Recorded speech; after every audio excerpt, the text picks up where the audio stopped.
تو دیکھیں یہ 10 محرم الحرام کا دن پہلے سے مقدس چلا آ رہا تھا۔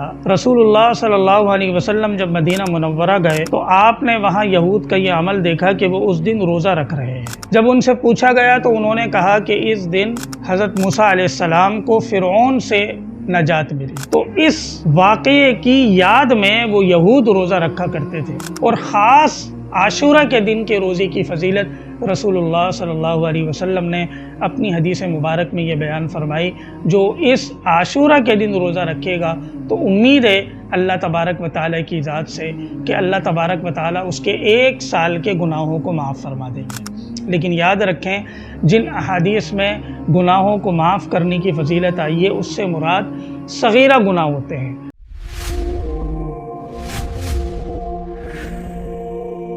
السلام علیکم ورحمۃ اللہ وبرکاتہ۔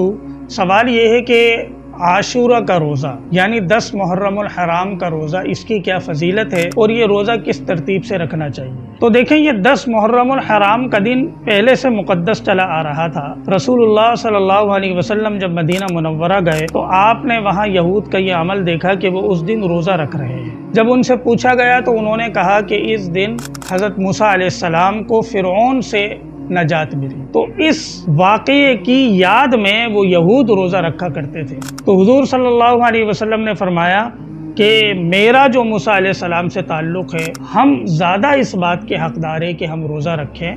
تو رسول اللہ صلی اللہ علیہ وسلم نے اس دن روزہ رکھنے کا اہتمام فرمایا، لیکن ساتھ ساتھ آپ نے یہ فرمایا کیونکہ اس دن یہود بھی روزہ رکھتے ہیں، ہم بھی روزہ رکھیں گے تو ہماری مشابہت یہود کے عمل کے ساتھ ہوگی، اس لیے آپ صلی اللہ علیہ وسلم نے فرمایا یا تو ایسا کر لیا جائے کہ 10 تاریخ کے ساتھ 9 تاریخ کا روزہ ملا لیا جائے، یا پھر 10 تاریخ کے ساتھ 11 تاریخ کا روزہ ملا لیا جائے۔ لیکن یاد رکھیں یہ 2 روزے ملانا جس کا حکم رسول اللہ صلی اللہ علیہ وسلم نے دیا تھا اس وقت، کیونکہ یہود کے ساتھ یہ مشابہت عملاً زیادہ تھی۔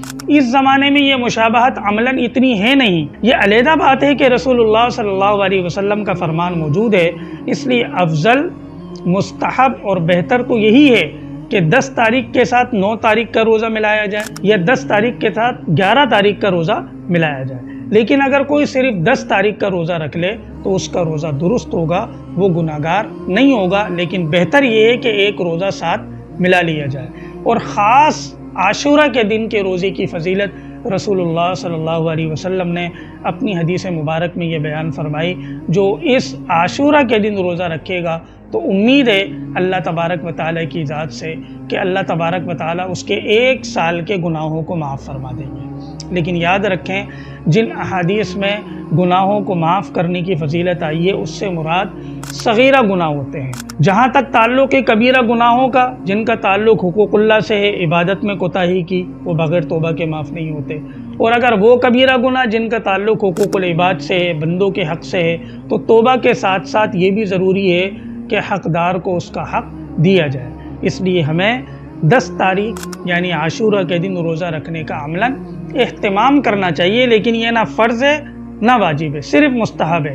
اور اس میں بھی افضل یہ ہے کہ ہم 9 تاریخ کا روزہ ساتھ ملائیں یا 11 تاریخ کا روزہ ساتھ ملائیں، لیکن اگر ممکن نہ ہو تو ہم صرف 10 دن عاشورہ کے دن کا بھی روزہ رکھ سکتے ہیں، اس میں کوئی گناہ نہیں ہے۔ السلام علیکم ورحمۃ اللہ وبرکاتہ۔